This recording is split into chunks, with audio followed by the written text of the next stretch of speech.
My name is Sullivan. I'm a broadcast and digital journalism major from Atlanta, Georgia, and this is my 5th semester, my 3rd year hosting CU at USC, and I'm hosting this semester on Tuesday nights.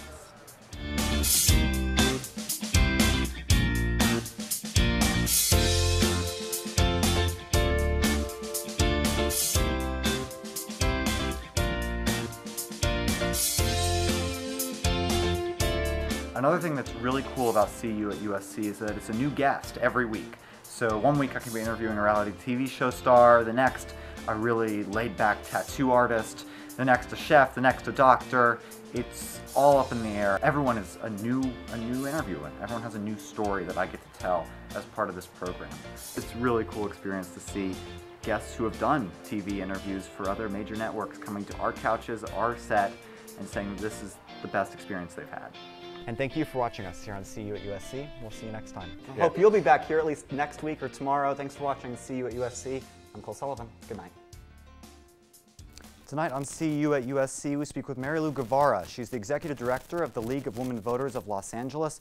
We'll talk about her new voter information guide, and then we'll bring on Vaughn from the USC College Democrats to talk about the importance of getting involved and getting registered for this upcoming election. That's coming up right here on Trojan Vision.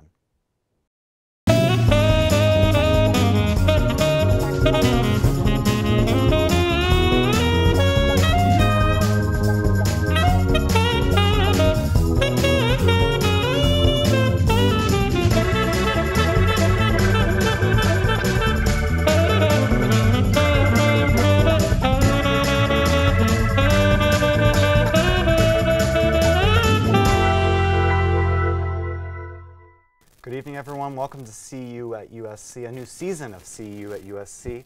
I'm Sullivan, the host tonight. Joining me, Marilu Guevera of the League of Women Voters. It's good to have you back on the couches. We appreciate it. Thank you for having me back. So I want to start, for a lot of people, when we were researching this, didn't know a lot about the League. Tell me a little bit about your history, coming up on almost 100 years now. 96. 96, wow. When we were last year, we're celebrating our 95th year. We're looking forward to our 100th. Yeah. The League is very much alive, especially with the upcoming election. Our resources, our website, our literature, and our outreach is definitely in need, which is refreshing, I must say. Our nonpartisan legacy is very much alive, especially due to a lot of the polarized media. I think we are very much still a source for voters. Yeah, and so the history, for people who don't know, the League of Women Voters, it started in 1920, is that right? As a voter information resource, right? Yeah, 1920. So it's hard to believe that the League has been around so long, and it's hard to believe that at one point women didn't have the right to vote. So, and that's essentially the culmination of the creation of the League.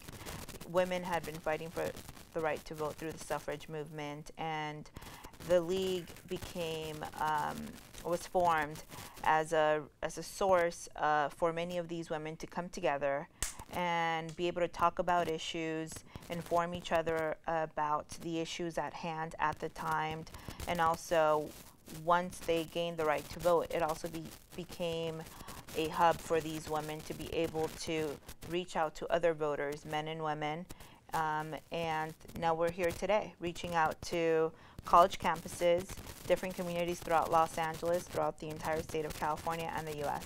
And you know, it's interesting you talk about the history. I actually talked to my grandmother before coming to the show tonight, reminding her to watch, and she said, you know, it really is crazy that people don't realize it wasn't that long ago. It was in my lifetime that women didn't have the right to vote. And it's crazy how recent that was, just 2 generations ago, she said, and that's when the organization all kind of came through. And that's also part of, it's great, by the way, thank you for bringing that up, that it's not that long ago. Yeah. But I think it's also great to remember that because currently, not a problem in California, you know, which is a good thing, but a lot of other states throughout the U.S. are facing a challenge now of having to protect the right to vote for a lot of different communities. So it's, you know, you should never forget the road that you traveled because you need to make sure that you don't find yourself on that same path again. Right, and so some of those, what is the League getting involved in those kinds of issues to make sure voter access is still still Yes, top very of much, agendas? very much. You know, here in Los Angeles, not so much. We're just making sure that we're able to provide resources to all of our communities and making sure that democracy remains an open process for everyone. Now, throughout the U.S., there are other leagues very much in the state of Florida, state of Texas, that are facing their own challenges. They have been successful. Some are in the middle of them, but definitely supporting the Voting Rights Act is at the top of our mission. Of your mission, and we said we began with women voters, but now it's all voters. So you're Correct, making sure correct. that We're the League of Women Voters, but it comes from from the suffrage movement, which was when the league was created. But currently, we have men and women voters, people of all ages, all races, all genders, ethnicities, cultures. So widest spectrum. If you're a voter, we're definitely there to provide you the resources. And if you're not a voter but want to become a voter, that's resources that you have as well. And you know, that's actually something that we definitely get across to a lot of the communities in Los Angeles. We have many people that are in the process of becoming naturalized, are not eligible to become naturalized, cannot vote. We always try to remind them that political voice is many different things. Voting is just one component, perhaps the most symbolic of them. But you can always write your local, congressperson, go to city council meetings, be part of a neighborhood city council. There's definitely a lot of other ways. Be an advocate on campus, on a college campus. Many different ways to become involved. And many different ways to become involved, and you help guide people through that process. One of the things you said earlier is how important it is in this particular election to have the League of Women Voters as a nonpartisan voice. And it almost blows my mind because you're right, we have such a biased media, we have all of these different elements that are coming together to make it a really divisive election. How do you remain nonpartisan? It's had a long history of nonpartisan. How do you stick to that middle path? Well, one, we take our legacy seriously. We do not endorse any candidates, and you know this. And we definitely study every issue before we issue any recommendation. Our local league is remaining neutral on the two measures on the ballot, but our state league has studied and taken and made recommendations. But more importantly, I think what furthers our mission is the fact that we, year after year, election after election, we promote those resources that are clear, transparent, and are nonpartisan, like Voters Edge. Voters Edge, a great website that is, just presents the facts and the arguments about all the issues. And I want to talk about Voters Edge because I went on it a little bit earlier today to take a look. My own house here in California, what will be on my ballot. So give us a little bit overview for people who are logging on now. It's votersedge.org. What do you do when you get there? Votersedge.org, which many people might know as smartvoter.org. This is our kind of version 2.0. Now contains campaign finance information. So, for example, you can go online, you put in your address, it'll pull up your personalized ballot. So it'll give you your polling place, it'll give you every single issue and candidate that will appear on your ballot, and it's clickable, it's interactive. You're able to look to see who's funding a certain proposition, what are the arguments for it, what are the arguments against it, and pretty much make up your own mind about each issue based on the information at hand. So where do you get all that information? How does it all get inputted in there? Our volunteers. I mean, the League of Women Voters is very much a grassroots organization. Even from its inception 96 years ago. Our volunteers work really hard. Election time is our Super Bowl. They work really hard. They weigh all the information. It's a consensus process. And they make sure that it's all in the system so all voters throughout the state of California can get their information. And so one of the things, especially speaking as a college kid, the things you hear about the most are the top of the ticket, right? You hear about races for president and governor and mayor and kind of down the line, but one of the things that strikes me every time I vote is that there are so many candidates I just don't recognize, or ballot referendums that I just don't know how to vote on, and this is a way to help voters learn more before they go to the polls. Correct. Now, we are nonpartisan, but we do believe in the power of information. So if you were to go on, you do see a basic profile with the same questions answered by each candidate, and we allow each candidate the opportunity to respond. So you do get candidate information on Voters Edge. And you're right, everyone knows about who's running for president. But even here in the state of California, many don't know that there's a Senate race, a U.S. Senate race. for the state of California.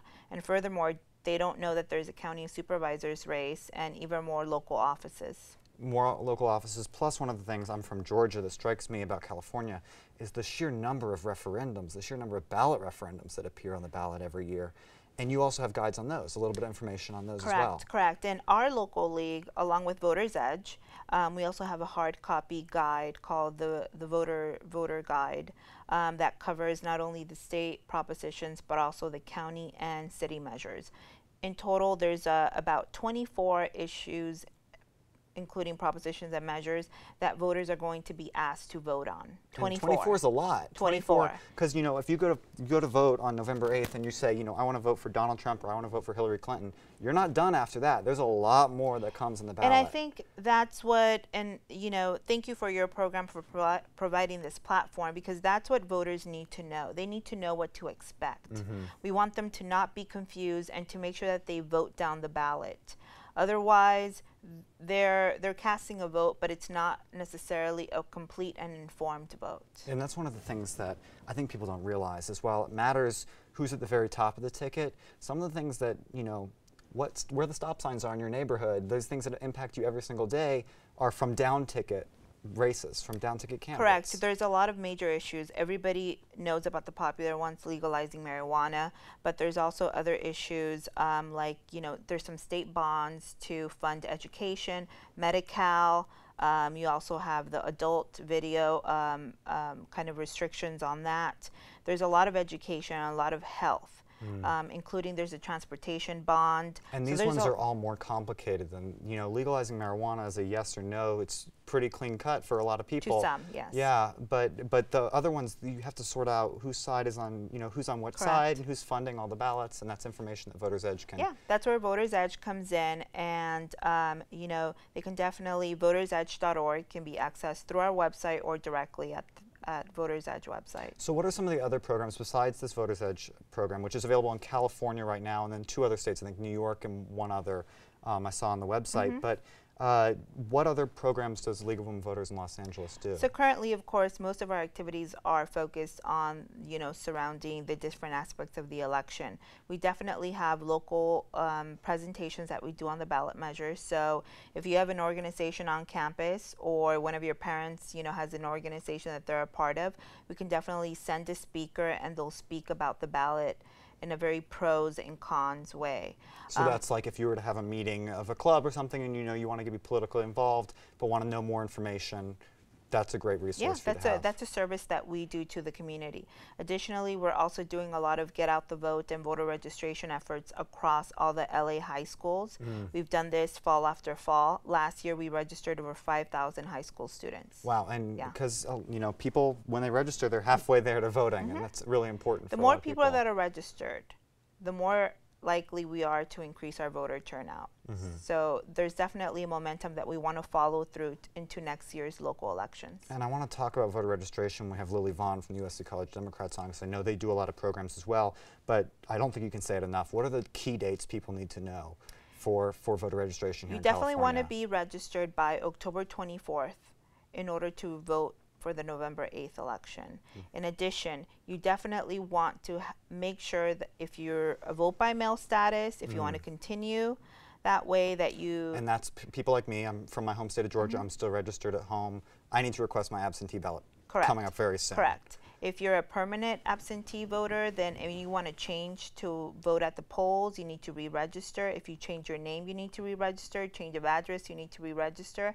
Change of county, definitely need to re-register. Yeah. So you need to make sure that your status is up to date. All important things you need to know before you go to the polls. Correct. Coming up, we're going to have Lily Vaughn of the USC College Democrats on and talk a little bit more about voter registration in this crazy election year this year. That's next, right here on Trojan Vision.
was 1938, and the U.S. sat on the brink of another world war.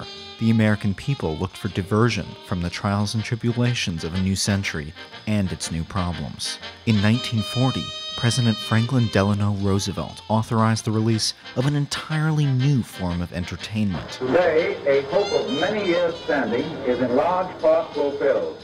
It was called the Trojan Visual and Auditory Mimeograph Device, or Trojan Vision for short. As bombs fell and war was waged, society tuned to 8.1 for relief. Throughout American history, Trojan Vision has shown us the moments of America's triumphs, spreading the finest programming throughout Greater Los Angeles and worldwide online. Watch Trojan Vision and see history being made. Welcome back to CU at USC. I'm Cole Sullivan. Joining us now on the couch, along with Marilu Guevera of the League of Women Voters, is Lily Vaughn from the USC College Democrats. Thank you for being here. Hi, Cole. How are you? I'm doing well. Let's talk a little about the College Democrats as a program. What kinds of things do you guys do here on campus? Absolutely. So we are the advocates and the representatives of the Democratic Party on campus. So we do all sorts of events, from speaker events, inviting current and former office holders to come speak about, like we're talking about right now, getting registered to vote, certain issues that are coming up on ballots, and everything in that sort of realm. In addition, we are a college club, so we try to have some fun. We'll go on hikes together, we'll have some pizza and play games. And then we do try to foster a sense of political advocacy and civic engagement within our club. So we try to make sure that our club members feel like they make a difference within politics, that they have the ability to make change, that they have the responsibility to make change, and altogether it comes out to. So how do you do that? How do you make change as a college kid? As an 18-year-old, 20-year-old, how do you make a difference? It's a lot simpler than a lot of college kids would think. I think especially on such an ambitious campus as USC, kids might get the idea that they need to, do a lot or go incredibly far to make a real change. But really, it begins with something as simple as voting. Historically, millennial turnout has been incredibly low. And even before it was the millennial generation, Generation Z in their time, incredibly low turnout, Generation X, Generation Y. The problem is that this age group a lot of times doesn't necessarily feel that their issues and that their needs are necessarily important or at the forefront of politics. And then they're alienated by that, so they don't turn out. So, Marilu, you can speak to this too as someone who registers a lot of voters. Why is it so important for people to vote? Well, I think it's essentially for the very thing that you're speaking about. I think it's easy to say, well, the issues at hand don't relate to me. But if you really think about it, you are the future. Your vote probably has a bigger influence on what will happen during your adult lifetime than the current adults at the moment. And you'd be surprised. Through the league, I can tell you that when we break down the issues, we realize that at the end of the day, voters realize there's a stake that's at hand for them. One issue that pops to mind is Social Security. A lot of people our age not thinking about that, but votes and decisions on that are going to impact us way down the line. How do you inform your club members about that? How do you inform campus about that? Yeah, absolutely. So that brings up a really good point that actually President Obama made really recently when he was speaking on behalf of Hillary and campaigning for her, which is that when you see a ballot, for instance, the presidential ballot, you're going to see, 2, 3, 4 names. But what you're really looking at is the issues that ballot represents. If you want to take women, for example, reproductive rights are on the ballot. The rights for women of color, women in the LGBTQ movement, to have their rights is on the ballot. So when you're thinking about the way that people vote, we try to not make it so literal in terms of you're voting for this person, and feeding into the personality politics we see a lot in the media today.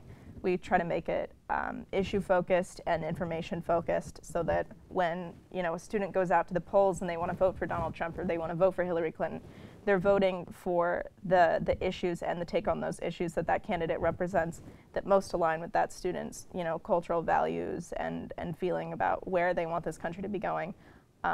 and what they want the government to really be doing about those issues. And I know personality politics has become such an important part of this campaign, and you're right, it is really about the issues and not about the personalities. But as a college student and as someone who's probably a first-time presidential election voter like myself, right. What do you think of this campaign so far? Oh my gosh. It's definitely been very, very interesting to watch. You know, I'm a political science major, so I try to, you know, although I do have the Democratic side, I try to remain objective in looking at, you know, how well we view this election in 50 years, how we view it even in 25 years or 10 or 15 years. And I think there's been an incredibly heavy emphasis on what we're talking about, these personality politics. You can point to the fact that Donald Trump is or was a celebrity before he was a politician.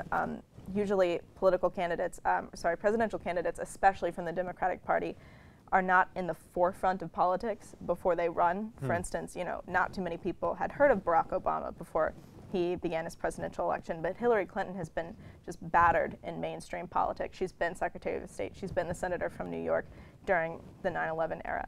So I think what we're seeing are these two major identities, these two major personalities, both of whom, you know, the nation is very familiar with, on both sides for very negative reasons. So in a way, I think that media has taken the cue from those voters that, oh, they're interested in the drama, they're interested in the personality, they want to know what outrageous thing Donald Trump just said, rather than focusing on, you know, Hillary Clinton's platform for immigration reform or Donald Trump's platform for immigration reform. It's all about, you know, what are these people doing? What about it is funny? What about it is sensational? Which I think is feeding into a larger problem that I think you were actually talking about earlier. But the issue of issues versus just looking at the ballot and thinking, oh, I've heard of them. You know? And that's one of the things that about the League of Women Voters that I find really interesting is that, you know, when I'm with a group of people these days, the election seems like it always comes up. And as soon as it comes up, people have opinions and people want to say things. You know, just before we came on air here, we were having a conversation in our meeting with the other associate producers about it, and people have strong opinions. How does an organization like League of Women Voters, made up of volunteers from all different backgrounds, how do you say we're putting that aside? We're going to do something nonpartisan. How do you keep it so nonpartisan? Well, I think first we realize that our volunteers volunteer for the League of Women Voters because they're like you. They have issues. They have a platform that engages them. They're political junkies in their own way and form. So we provide, and they want to volunteer and give back to their communities. We provide that outlet. We're more than an outlet in a way. We're a big family. But we realize that people are political beings. They have their own interests, you know. They have their opinions. They correct. Have what and because we realize that, we're also we do a really good job in voicing to them that we're not asking that they leave their political, you know, inclinations and completely become nonpartisan in their own personal lives. But when they are using the name of the league, when they're engaging under the realm of the league name, they must remain nonpartisan in their own private sphere. You know, you want them to go vote anyway. Correct. So they're correct. Gonna have to choose and they're going to express their vote in whichever way they want. So. Right. Yeah, and it's a good balance. It's a good balance, and I know the USC College Democrats, you have who you want to win this election and Absolutely. what ballot measures you have that you want to win this election. And Marilu, what are some of the issues that the state party, you said, has endorsed and has put opinion forward on? So the way we do recommendations is it's a long process of studying that can take over a year sometimes, and consensus. But they have recommended a couple issues in terms of healthcare funding for education. As you know, education is one of our main pillars, main issues that we that we advocate. So the funding of it and those issues that we believe promote a better state of living so and one of those is gun social control, I know often correct. comes up. Correct. At the local level, our Yeah. local league has done a lot to make sure that gun safety is one of those issues that is promoted. Keep guns away from children, for example. These kinds of issues that you can say these are nonpartisan issues. These are issues that we believe would just make a better society and a safer society. So while we're talking about issues, I'm sure you're here, you know, waiting to tell us What issues do you think matter to you this election, and why are you supporting Hillary Clinton this election? Absolutely. I think one of the major things that came up in this election that's very important to me is the issue of campaign refinancing. You know, if we're going to talk about nonpartisan politics, not taking a side, I think that it's very, very detrimental to the idea of nonpartisan politics, the idea of fair politics, to say that a big corporation can come in and just fund and finance and buy elections, essentially, because that's what eventually happens when you're looking at a Congress that's dominated by lobbies and lobbyists. When you're looking at Congress people who often could be millionaires themselves and more, the issue of money in politics becomes very, very central to the question of whether our politics is actually democratic or not, or whether we're looking at a large-scale oligarchy who's able to manipulate politics by way of allowing their money to serve as a vote. In addition, women's rights and the issues that surround women are very important to me personally as a woman. But in addition, I think that when it comes down to Hillary Clinton, like we're talking about, there was a time in which women could not vote in this country, and now we're seeing a woman, you know, the first woman nominated by a major political party and the first woman running for president. And I think that, you know, I disagree with the idea that it's not incredibly central to American cultural symbology for a woman to be in this position of leadership, because in the body politic in the United States, leadership, especially in the political sphere, has been a very masculine persona. So to completely debunk that with a female president, you know, although you can say that she's playing the woman card, I think is incredibly important to our legacy as a nation going forward in the way that children view the office of the presidency, the way that women view their own self-worth looking to the office of the presidency. And of course, she is very, very supportive of reproductive rights, equal pay for equal work, paid family leave, and other sorts of issues that I think could improve the lives of a lot of women and continue to improve them and defend the rights and the progress that we've already made and improve on it going forward. You know, it's really interesting to me having both of you here today, from Marilu from the League of Women Voters, talking about the history of this organization. Started in 1920 when women first got the right to vote, continuing to educate voters today, and now Lily, you're here trying to get the first woman president elected. Yes. It's a really, really interesting dichotomy, and thank you both so much for being here. We really appreciate it. Of course, thank you. And I know the resources you talked about, Marilu, are available. I'm sure people can connect with you as well. Thank you for being here, and thank you for watching us here on See You at USC. If you like what you see, you can make sure to like us on Facebook, and you can also follow me on Twitter at COLE_SULL. Until next time, I'm Cole Sullivan. Good night.